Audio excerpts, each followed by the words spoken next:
तुझं नोकर होतं त्याच्या ओळखीने एक गावाबाहेर आम्हाला एक प्लॉट मिळाला मोकळा.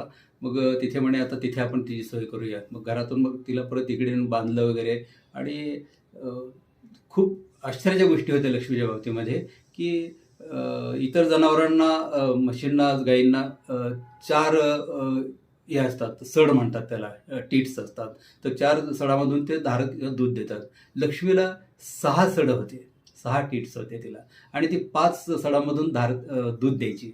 अ, आम्ही हळू-हळू धार काढायला शिकलो. लक्ष्मीची मी स्वतः सुद्धा धार काढायचो आणि असं म्हणजे हे फार दुर्मिळ होतं पाण्यात, की 5 सडामधून दूध निघायचं आणि 5-6 लिटरचं कॅन एका वेळेस भरायचं. 6 लिटर दूध ती एका वेळेस देत होती. असं दिवसात 2 वेळा दूध द्यायची. 12 लिटर दूध द्यायची. तिची चंद्री पण दूध प्यायची. आजही आम्हाला आठवतं, की म्हणजे जेव्हा आम्ही लक्ष्मीला चारा खायला घालायचो, जेव्हा पेंड खायला घालायचो, जेव्हा कडबा, वैरण खायला घालायचो, तर ते इतके स्नेहपूर्ण आमच्या तिचं वर्तन असायचं, की तिच्या पायाखालून गेलं तरी काही त्रास नसायचा.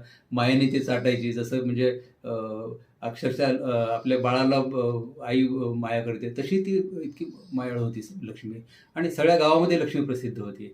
अशी चारायला न्यायला गुराखी म्हणून मुलं असायची किंवा हे ते शेतात नेताना म्हणजे इतके लोक बघत बसायचे आणि म्हणायचे, "अरे, हत्तीच डौलदार चाललेला आहे" असं. आणि कधी कोणाला म्हणजे जसं उधळणं नाही, मारणं नाही. अतिशय गुणवान होती लक्ष्मी. एकदा तर अण्णा त्यांच्या ऑफिसमध्ये होते आणि त्या बाजूने जनावरं सगळी जात होती. तर तळं होतं बाजूला आमच्या गावाच्या तिथे. तर अण्णांच्या सोबत त्यांचे ऑफिसचे लोकही उभे होते आणि तेवढ्यात कुठून तरी तळ्यापासून लक्ष्मीने पाणी प्यायला तळ्यावर होती. तिने दूर पाहिलं, अण्णांना तिथून पाहिलं. ती तशी उधळत तिथे आली आणि सगळ्या लोक असताना सगळे लोक घाबरले, एवढे जनावर उधळत येते आणि अण्णाला बघून तिथे इतकी ती मायाने परत चाटायला सुरुवात केली. आता काही जणांना माहीत होतं, की घरचीच आहे लक्ष्मी येते, पण बाकी नवीन जे खेड्यातून लोक आले त्यांना कळत नव्हतं, की त्यांना वाटलं आधी म्हैस मारायला धावली की काय वगैरे. तर ते दृश्य सुद्धा आजही आठवतं आम्हाला. माझी शाळा बाजूलाच होती, त्यामुळे आम्ही पण हे दृश्य पाहिलं होतं आणि तो एक कौतुकाचा, अतिशय अभिमानाचा विषय होता लक्ष्मी आमचा.